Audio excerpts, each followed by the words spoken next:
So Brad, thank you for joining us on the Jim's podcast. And Jim wanted me to reach out to a couple of people who've come from the Army or from the Defence Forces who've made the transition to being a franchisee. And I remember when I met you at National, we're very impressed with what you've done with your business. And you did mention you did come from the Army previously. So maybe you want to talk to people about a little bit about your history of gyms and prior to that with your service. Yeah, definitely. So I was in the Army for just under 4 years, based out of Enoggera, Brisbane. My job role was a geospatial analyst, so we made hard copy maps, and that's the easiest way to explain it. I absolutely loved what I did. Completely different to what I do now, but my time in the Army, I'd had enough of it, so I'd left. I sat around for about 3-4 months, not knowing what to do really with life, just trying to absorb and soak in the fact that I was free and I could do what I want when I want. But it gets to a point when you sit down and do nothing, you just get bored. So I had a mate that was with Jim's Mowing, and as all the stories go on Facebook, it was too good to be true. So I rang the local franchisor in Brisbane, picked his brain for a good few months, and figured, well, look, might as well give it a go. When I'm the sort of person that if I give something a go, I'm not going to go in there sort of, I can't say half-assed. You can, it's all right. It's an Aussie pod. It's all right. So it's not swearing in Australia. That's fine. Yeah, I'm not sort of going to go in there half-assed and do something, and I'm going to go in there, guns blazing, give it everything I can. So I started August 2021, and yeah, from the first week off, we were absolutely steaming. And yeah, it's people on. I see all the comments on the Jim's group and Jim's Mowing Facebook pages, and how it can't be true, and it's a franchise system, and I'll tell you what, I was very skeptical. I'm the most skeptical person. All you need to do is talk to the franchisor, and he'll just tell you. I was on the phone to him for hours every week, quizzing him, trying to catch him out in a lie, and I couldn't. And it's been the best thing I've ever done since. My now wife was very skeptical when I was going to buy a business, but it's been the best thing. It's given us so much flexibility with time, organising and just living our life instead of working, working just to sort of scrape by, pay the bills. We now have the flexibility. I can work 2-3 days. I can work 5 or 7 days. I can make as little or as much as I want. We just come back from a week away at CMC in Brisbane. Brilliant week away, straight back into work. But we had today off being a Thursday because it was raining. We want to catch up on a bit of maintenance. You have full flexibility. And you did the training. Did you do it online or did you do it in person? Oh, I did the training in a seminar, a group of say 5 or 6 people in Brisbane, because I did the training sort of on the back end of COVID. So I did that. It was good, but I can see where some people can slip through the cracks and not really fully engage in it. Obviously, as I said, if I'm going to put my heart to something, I'll do it 100%. So there was no worries there with me doing the training over a Zoom call and things like that. But I actually ended up attending Melbourne probably no more than 6 months later to do training in person, meet Jim in person. I got to meet you. I got to meet a lot of other people because within 6 months of owning my business, I was fully booked out. I was making amazing money. But the one thing that is the most important within the Jim's family and our sort of industry is networking. So to go to Melbourne and meet all of these other franchisors in different divisions, I was able to get so many different contacts that I can call, I can lean on, we can bounce off different things with each other. And there's not a single thing that I don't have someone to call for. And if I don't have that contact in my phone, there's someone that will have that person. So it's in honesty, it's just the biggest networking event really within the Jim's family. So I was going to say, yeah, you did the online and came back in person. Like we obviously want everyone to come in person to do it. So maybe what is this obviously just even like when you obviously you paid a lot of attention, which is fantastic online because that's where you achieve so much. Whereas a lot of other people can doze off and all that sort of thing. But yeah, the online experience, you've got to really, it's sort of just you're immersed in it, and as you said, the networking between it and the lunch and all that sort of stuff. And yeah, it just I can't compete. found the biggest downfall with online training whether it was in a group like us, so it was monitored by a local franchisor of any division. So, we sort of couldn't just sit there, wiggle the mouse so it stayed active. We had to somewhat involve ourselves. But the biggest downfall was we couldn't interact. By the time we sent through a message through to the tech team, it was, it wasn't addressed. If it was not addressed at all, because they were on their line of their tracking, on their thought pattern, or if it was a delay, there was certain issues like that. So if we wanted to ask questions, it would then get asked and mentioned half an hour, 45 minutes later, potentially with a different guest speaker. And because of that, that was probably the biggest downfall. When I went and did the training in Melbourne in person, even when I did my training 6 months later, I was probably tried to be one of the most interactive. I would put my hand up, ask as many questions as I could. Obviously I had a bit of knowledge of the gym system, so I sort of tried to ask a few questions that I already know the answer to, but I figured were really important that were missed. But yeah, being in person, you can just bounce things off people so quickly. I met so many other Mowing franchisees in Brisbane that just started to pick my brain because they know that I was already an existing franchisee. And I'm still learning things off other franchisees that have been in the business for 20 years, 25 years. And there's not a single person, I believe, in business that can say they know everything, because it's just naive. You always learn something new every day. And did you think the transition? So, how did you achieve so much success so early? Do you think it was your discipline that you had, or was it just how did you hit the ground running so well to build a business so quickly? I think it does come a little bit down to discipline. Not only did we learn in the army to, if you do something, you just get up and do it. The army culture is very different. When you have a task and it's a meaningful task and it's in, say, operations, you don't stuff around. In sort of barracks life, you get a job, you can sit on it for half an hour, you can sit on it for a day, a week. It does come down to the basic training. They really pump into you that if you're given a task, you get it done. But it's just the drive. You don't spend money on a franchise. I don't buy a brand new car and not look after it. I'm not going to invest all this money into a business and not hit it full force. So that's when I said I'm buying a business. I'm buying a business. My life is my business now. Even though I wanted it for the work-life balance, just because you want to have work-life balance doesn't mean you can't put your heart and soul and blood and sweat and tears into this business. And very much so. I remember in my first, it would have been in my first 2 or 3 months, I had a complaint from a customer, and it rattled me because I know how much time and effort I put into this one specific job. Took photos. I was on the phone to Jim. I was almost in tears because of the quality of output that you want to put into a job. And when you know that you've delivered that, the client's happy, and then a week later they complain, it rumbles you down. It makes you so sick to the stomach. And if you're not in business and you don't feel that way when a customer's not happy, like I personally, people probably are successful, but I personally don't think anyone could be successful when they don't care about their clients as much as they do their pet dog or their wife or husband, or their family. My clients are my family. My clients pay my bills every 2, 3, 4 weeks when I do their job.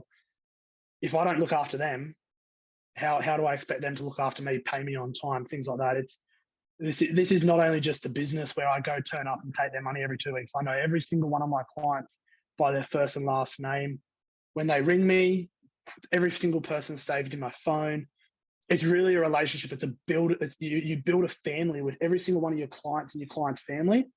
And you get really emotional when something happens, because the better relationship you have with your clients, the better your business is going to grow, and the better you're going to get, the more people they're going to refer you to.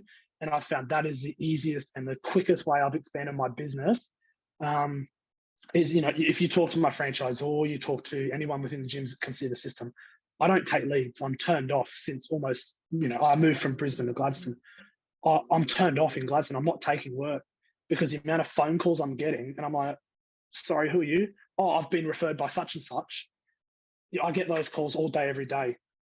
By looking after your customers, one, you get to charge more because you're a quality service.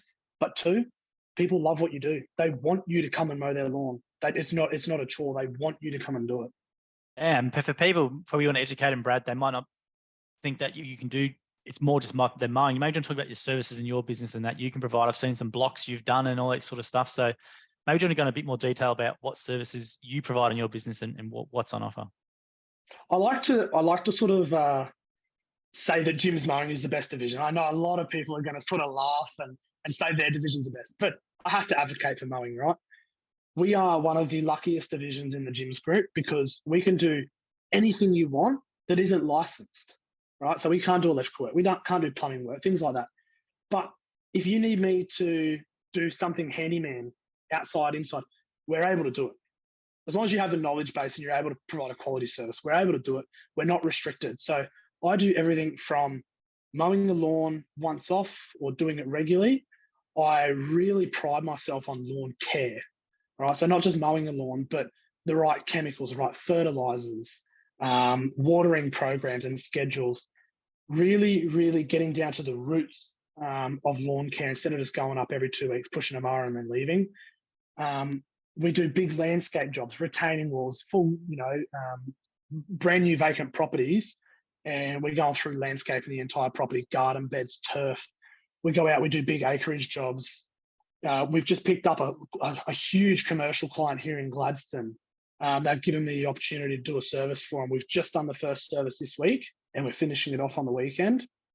They're absolutely wrapped because their last customer, their last service provider, they weren't reliable or as reliable as what they wanted.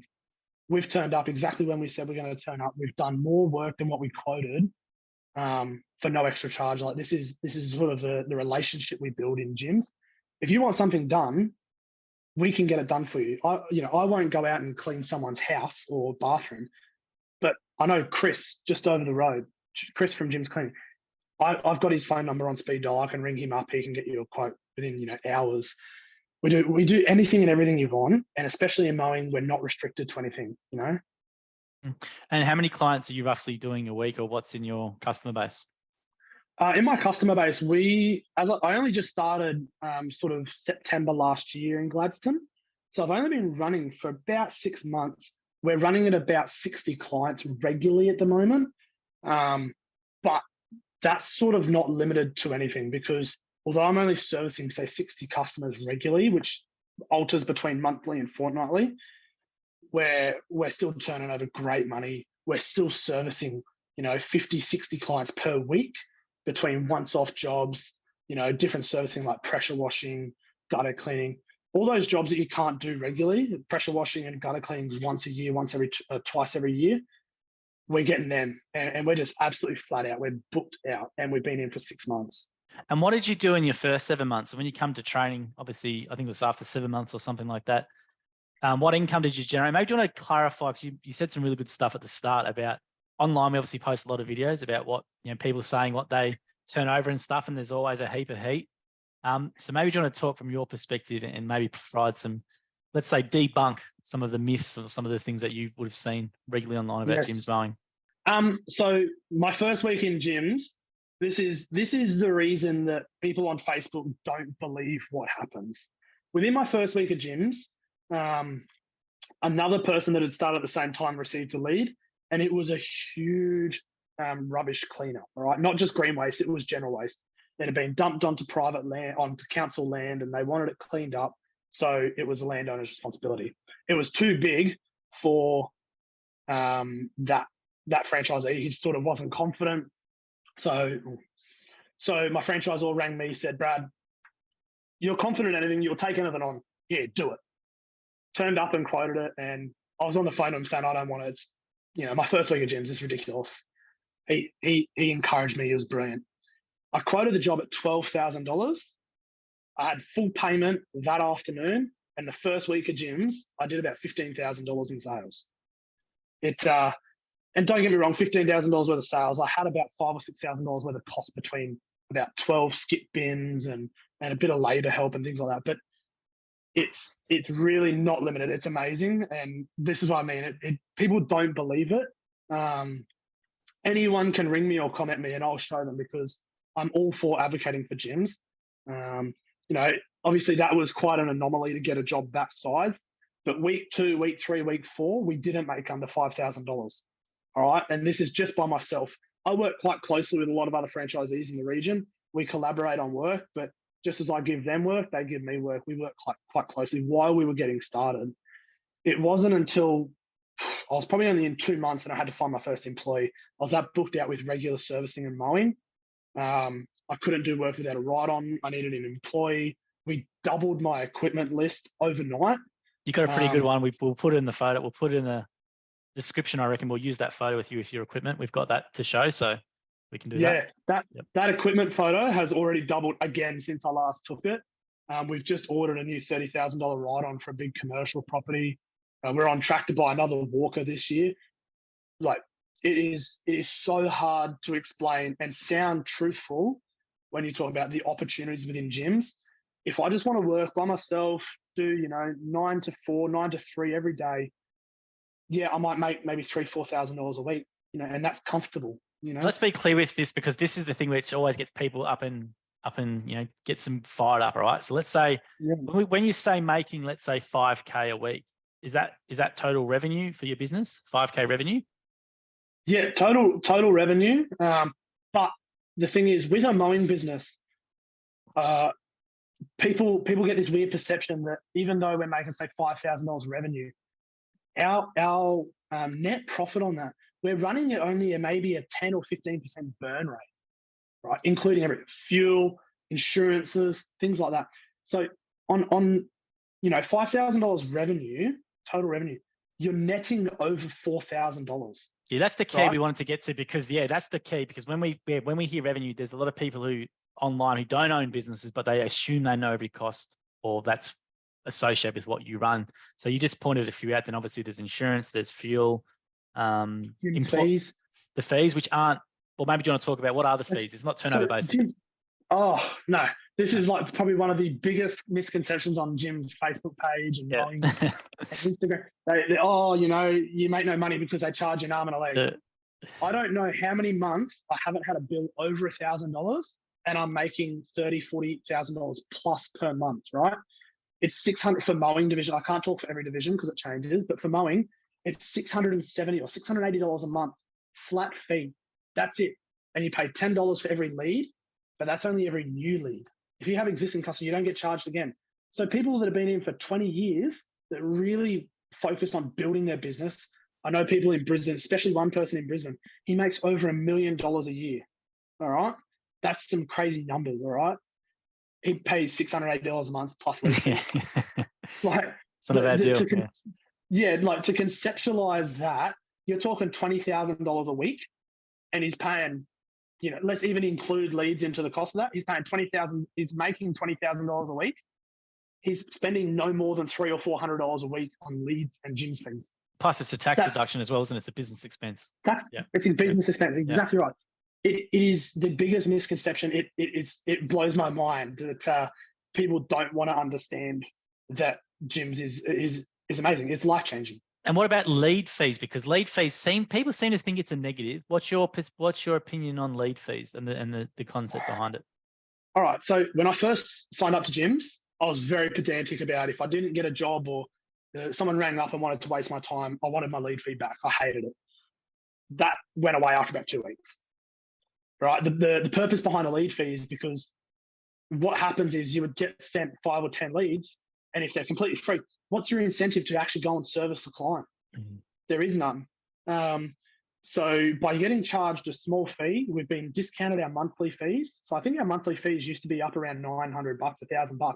They actually discounted our monthly fees and now charging us for lead fees. It incentivizes us to go and look after the client. Now, for franchisees like me, I don't believe that a lead fee makes no difference to me, because I want to make sure I service every client in Gladstone. If I can make a relationship and a friendship with them, that's just building my business. There's no question about it.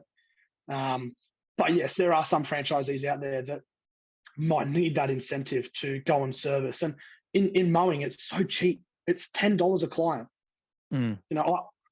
I can't talk for everyone's mowing business, but for me, I don't go out and charge less than $90 to $100 a client. And on a first service, I charge that $10 lead fee on, because they want the service done, right? I try not to focus my business, and I try not to get my clients to be so much worried about price as to quality. A lot of the time when I do a first service, they're taken back. They lose their, they're quite winded about the price that I charge. When I then go back and when I do that service, they'll text me that afternoon and go, "Hey, can we give you tips? You sure that's enough? You've gone above and beyond." It's all about the relationship. It's all about the experience that the customer has. They no longer care about the money. They just want it looked after. They want it perfect, and that's what we provide. Absolutely. And the other comment I want you to, from your perspective, is the comment we get a lot on TikTok especially is, you don't need a franchise, just go start it yourself, drop a few flyers in the next door neighbors, and you'll be making more money than you ever would with Jim's Mowing, for example. So do you want to maybe talk about that comment we get, how people might just think it's really easy to start a business? Because obviously you've had a really flying start, you're doing extremely well.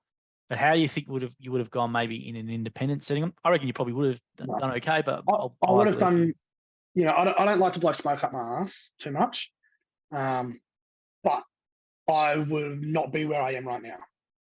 I know a lot of people, especially in Gladstone, because I grew up here before I joined the army and moved to Brisbane, and I grew up here. So I have a lot of contacts in Gladstone, and there's people that have run really, really successful mowing businesses that are independent from a franchise, all right?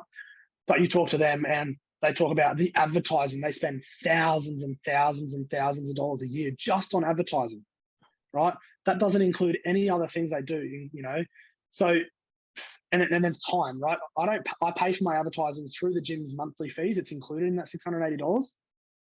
I don't do any other advertising by myself. Sometimes in winter, I'll go out, or to keep my employees busy. I want to keep them making money as well. I'll get them to do some letterbox drops. But the difference with having the gym's brand behind you is you have a customer satisfaction guarantee. There's no doubt in anyone's mind we're fully insured. We're police checked. We are the real deal. So just by simply having that, I can say personally, by seeing what the other mowing contractors are charging and the output of quality, we don't have any competition. And also, and also, Brad, sorry much, but also when people think mowing and gardening in Australia, they think gyms. Be very pressed to find someone who doesn't. If you did a word cloud or word association and said, which business do you think of when we say mowing? I reckon 99.9% would say Jim's Mowing.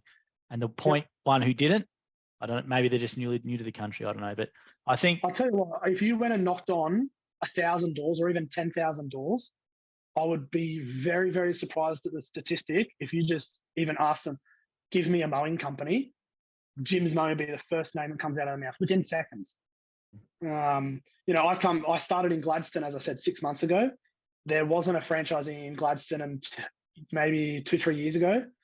So we had no gyms in Gladstone for 2-3 years. No gyms mowing, sorry. There was gyms cleaning. But the second I started, it was only a week and I was booked out with leads and I was flat out with work.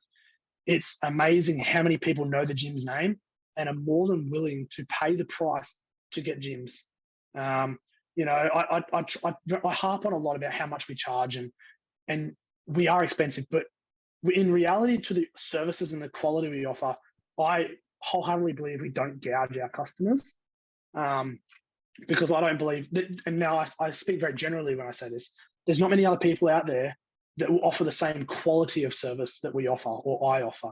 Premium service, premium sort of pricing or more higher because, as you said, rocking up on time. Are you in uniform? Are you trustworthy? Are you reliable? Are you going to give good communication and then the quality of work? These things we think are basics in business, or from your business.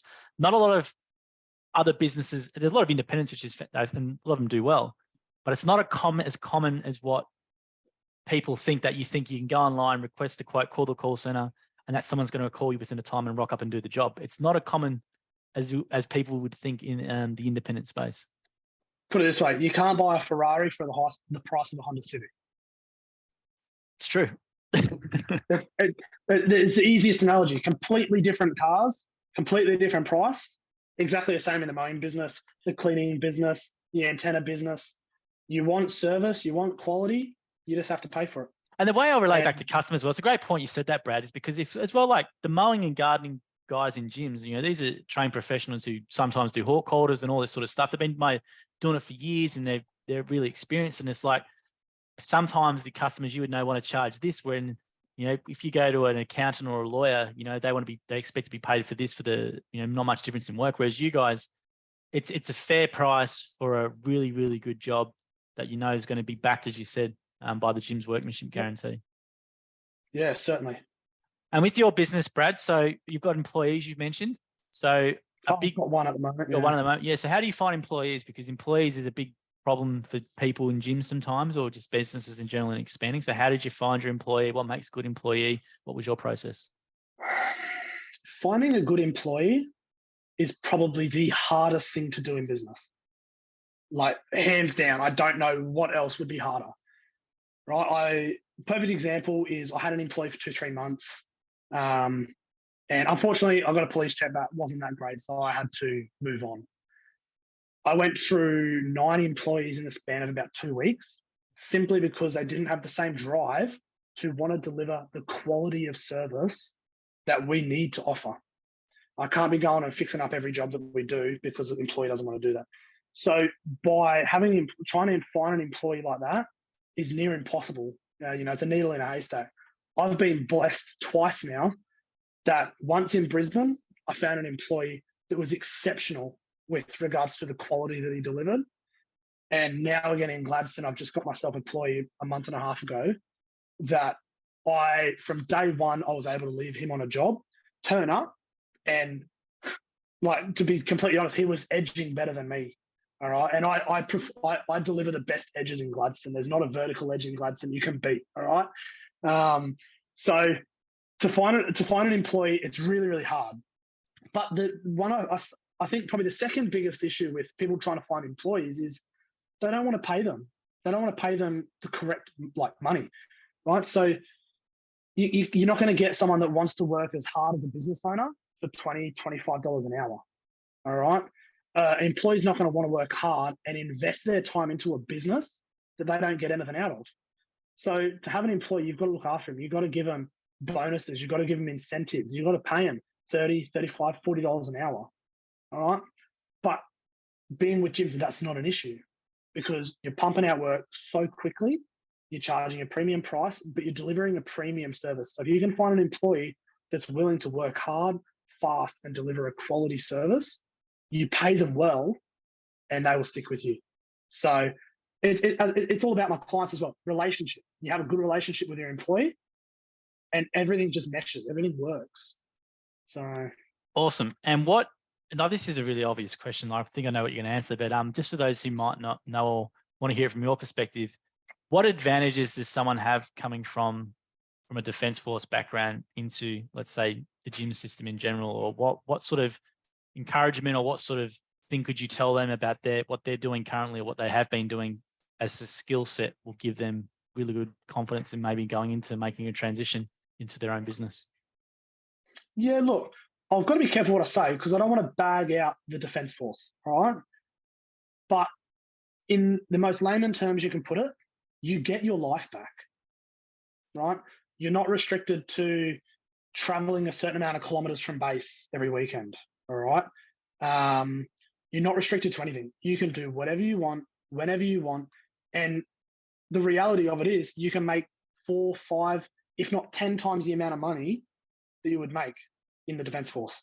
If we're talking sort of, rough figures, what I was making as an 18-year-old in the Army, people would sit down and fall over, all right? I'm making close to 6 times that right now. And I'm doing the same, if not the amount, same, if not a little bit less amount of work with regards to hours, all right?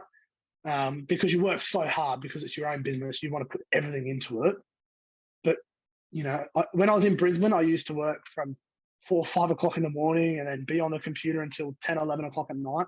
I've changed my business tenfold since I've moved from Brisbane to Gladstone. I wake up and I won't start work, touch work until 6:37. I won't even think about it. And I get home at 4:35. We do big days. 4:35, I get home. I do 20 minutes on the computer, unless I have a really, really important client or urgent quote or something to do, and then that's it. I sit down with the wife. We have dinner. We go out for dinner a lot. We're really, really bad at going out for dinner, but this is what this business gives you the ability to do. You can really live your life. I'm not living to live my life when I'm 50 or 60. I want to live it now when I'm young, when I can. And also, from what I can tell with Brad, that you've mentioned it before, that get stuff done attitude. That I think most defense, you have to get things done, right? You got to get up here. You can't, you've got to get things done. I think for what you do in your business, that's obviously really helpful.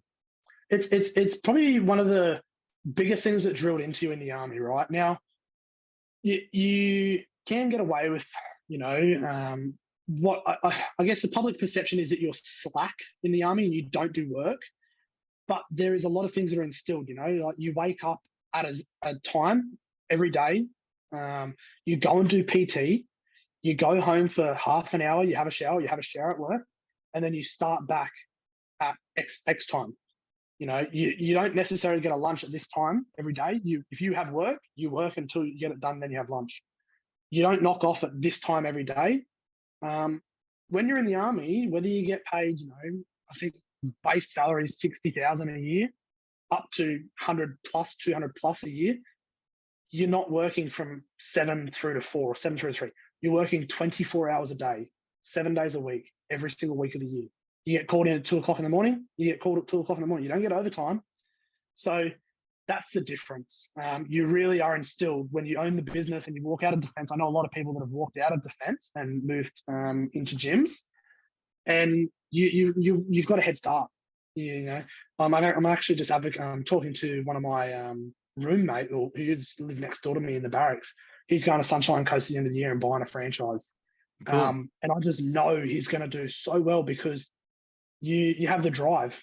You don't want to buy something and then I'll go and look at your watch and I'll go look after that client in an hour or two.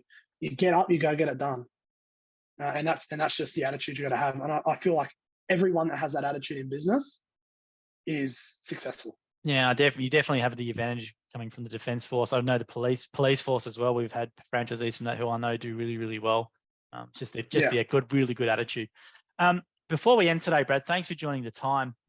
What's the sort of best advice, or what sort of things can people do to maybe learn more? Like if they're a bit skeptical, or what did you found helped you? Did you do a trial day, or what was the best thing you think someone can do? I didn't do a trial day, but the person that I spoke to was quite a good friend of mine. So, I trust when he said something, I trusted him. I went through his books with a fine tooth comb. But I just had someone come out with me and do a trial day here in Gladstone. There's another franchisee starting up in Gladstone. That is the number one easiest way to learn that we are telling the truth when we say, this is how much you can make. His jaw hit the floor, and then he went home and told his wife, and he ended up ringing me that night saying, here, tell my wife what we did today. Get out there. I'm sure that if you work hard and you do a good day's trial, I'm sure a franchisee is going to look after you. They might pay you for the day too. But the easiest way to actually learn what we do is get out there and have a go. Whether it's mowing, it's cleaning, security, you name it. Ring up the local franchisee, go and knock on his window at the set of lights, get a business card, ring him up, go out with him. Awesome. Right? I think every single gym's franchisee should be advocating for more people in gyms. It's such a brilliant business. Awesome, Brad. Well, mate, we're going to leave you there after a hard day's of work. Thanks for joining us for this. Really do appreciate it. And thanks for providing a lot of good advice, and not just from us saying, how much you can make. It's great to hear it from a real franchisee, obviously actively in the field yourself, and who's a big fan of the brand, and obviously does a lot of really, really good work as well. So thanks, Brad, for your time, and we really appreciate it. No worries. Thanks for that, Joel.